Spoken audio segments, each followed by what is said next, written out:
The We're Here For You project aims to provide 2S LGBTQ+ youth with community, affirmation, education, and resource sharing. Hi, so this is part 2. So let's go where we left off. When your fellow 2S LGBTQ+ community members are struggling, what have you found helpful when it comes to supporting them? Honestly, the number one thing I could say to support anyone in the 2S LGBTQ+ community is to just be there. You know, when I was struggling with my own, thoughts and worries, insecurities and doubts, it was very difficult because I didn't have anyone who wanted to be there or who could be there for my specific issue. For me to be able to open up, it was so difficult because it's not something you can just easily say all the time. When I started to come out to some of my friends, it was a very, very hard decision for me to do it for each and every one of my friends. When I started to do that, I started to see how much I wanted to be there for other people who struggled like me. I wanted to be able to open up and talk and have these conversations where we can be so transparent and open and loving and just compassionate with each other as humans. I just think being there is just one of the best things we can do to support anyone that is struggling with their own sexuality or identity.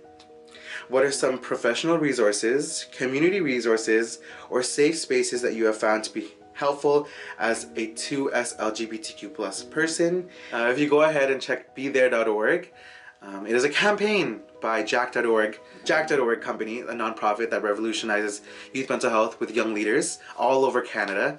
And it is a wonderful opportunity for anyone of any age or body or sexuality or identity to just look at, no matter who you are, no matter what you believe in, you can be there for someone. Anyone, your friend, family, coworker. Be There helped me understand a lot of what my own family has been through and to talk to them about their mental health and to direct them to certain resources. Some simple resources that anyone can access, but notably people of the 2S LGBTQ+ community, is Kids Help Phone. Kids Help Phone has been there for so long, has been here for us for so long, but it hasn't gotten much recognition over the past years, and I think that this is something that everyone should look into. For anyone that is aged 12 to 25, there is an unlimited amount of people that want to be able to help others in the community of the 2S LGBTQ+, and all you need to do is text 686868, and that should be basically a kid's text line for anyone that wants help, and they can direct you from there. And so that is one thing I learned that is very, very helpful and is a really good resource. Since I am from Vancouver, Canada, I learned that there's a bunch of companies within here that really want to support 2S LGBTQ+ community, and it is Foundry. So if you've ever checked out Foundry, pretty sure it's just foundry.com, Foundry. So Foundry it's a wonderful resource for mental health, and I think that it just helps a lot of youth and young adults who are struggling with their own mental health, and it directs them to certain places and opportunities for them to grow as a person, whatever they may be struggling with.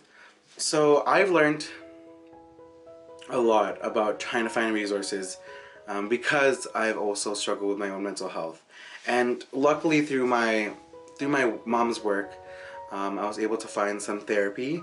And again, there are some free therapy sessions and opportunities for you to check out if you go to foundry.com, or if you want to know more about more opportunities, you can text through the Kids Help Phone or call through the Kids Help Phone, and they also have a website as well, so you can check that out. I think professional help is very, very crucial for most people who identify on the 2S LGBTQ+ community, because they do struggle a significant amount more than of their heterosexual peers. And that's from CMHA in Canada, so Canada's Mental Health Association. They know, and they've done studies where they've seen people who identify on the spectrum, and they have seen their struggle of how they struggle with depression and anxiety a lot more than their heterosexual peers. And so that's why I encourage people who are struggling to reach out to their friends, family, or just online. I know sometimes it can be hard to see and to find virtual access to some help online for mental health, but please, you should know that there's people like me that want you to get the help you need and to know that you're loved. And it's hard to be able to accept that at sometimes, but trust me, it does get better, and it's okay not to be okay. What would you want a 2S LGBTQ plus person who is from your specific identity group want to hear? My identity group would be anyone of Asian descent, someone who identifies as body positive or plus sized, anyone who identifies as Asian.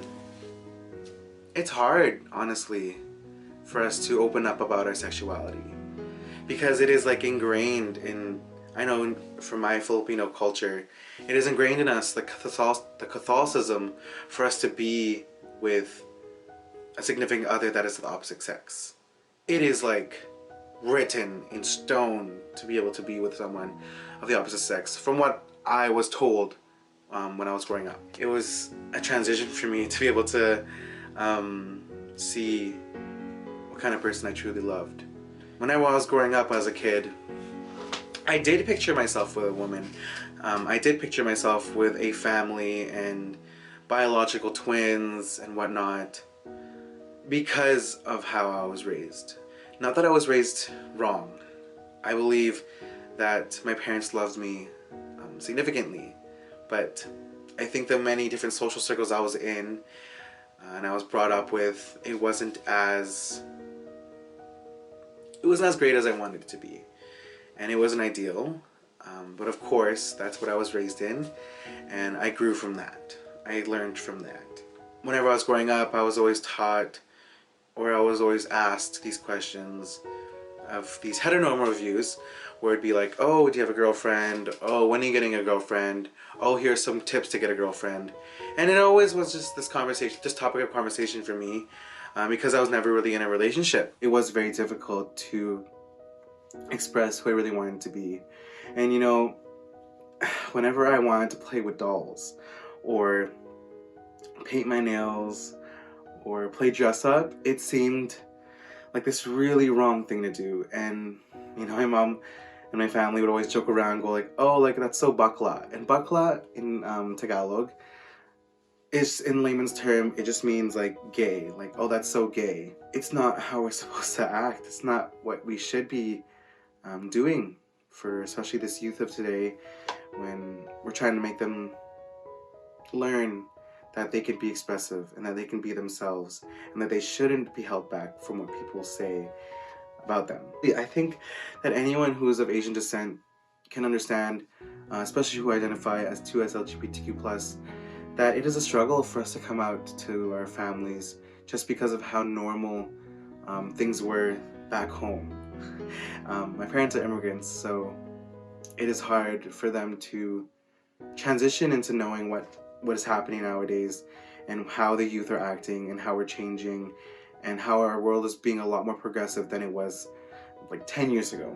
I keep explaining to my parents, of course there's topics that we need to talk about, and there's always going to be things that are changing, and I really want them to be able to be included into it because it is my world and it is our world, and I want them to be involved and to know what truly needs to be fixed and what needs to be addressed.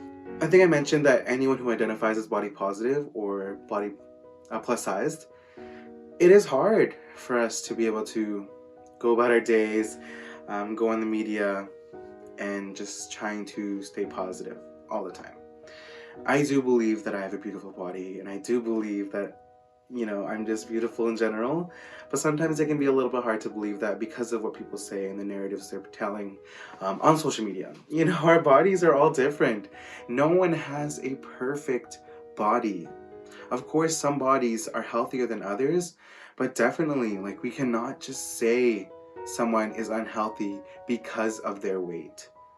You know, for me to be living with that all of my life, for me to be living with this body and people telling me that I need to lose it or else I'm gonna die young, or I need to lose it or else I won't get a significant other, it hurts because that just shows how I'm not perfect and you're just telling me that I am not beautiful because your idea of beautiful is abs, skinny legs, a slim face, a chiseled jaw, and that is not okay.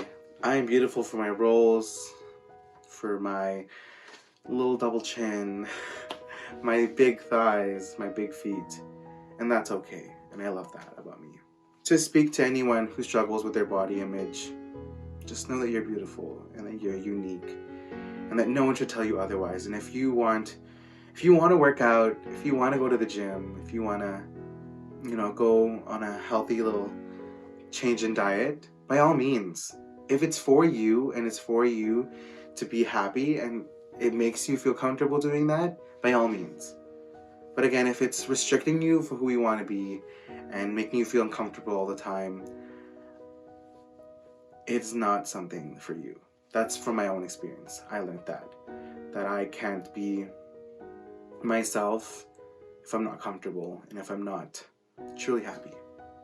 You know what I mean? The next question is, can you share with us an example of what you would have liked to hear when sharing your gender identity and or sexual orientation with someone for the first time? That question brings up a lot of memories, and I think, but one of the first people I've told about my sexuality, they did really well. Sorry, it's not like anything should be like perfect. I don't think anyone has like the perfect coming out. I just really wanted to hear that I was loved, and although I did hear that for most people, just to have that checkup, like I'll always be there for you, and I'm going to be here for you through this. Through your time right now of you struggling. It was the worst trying to talk to people and trying to talk to my loved ones about my struggles with my sexuality. I just wanted to hear them say I love you. Like, that was just as simple as that. Like, I love you. Don't change. Just be who you want to be. I try to tell myself that every other day, and it is a struggle sometimes because, when I'm not having the best day and I see myself in the mirror and I'm like, you don't have a boyfriend, blah blah blah, you don't have the best body, blah blah blah. It's just that like those voices talking to me, and I know that I'm better than that. I know that I am a beautiful person, but some days are just a little bit harder than others, and to have those friends to be there for you on those times helps a lot. So last thing, thank you so much for being you. Thank you so much for being here. Thank you so much for watching this video. Thank you so much for taking the time to just be human and to take in this conversation and to take in what I got to say today. And one thing I really want to leave with you beautiful human, is that you are valid and you are human. I said human like 20 times in one sentence. But yes, you are valid and you are human. And we all make mistakes. That was one really hard thing for me to learn. Because I always thought that I'm not just human, I'm this. It's like, no, we're human. We're human. We should be compassionate. We should be loving. We should be empathetic.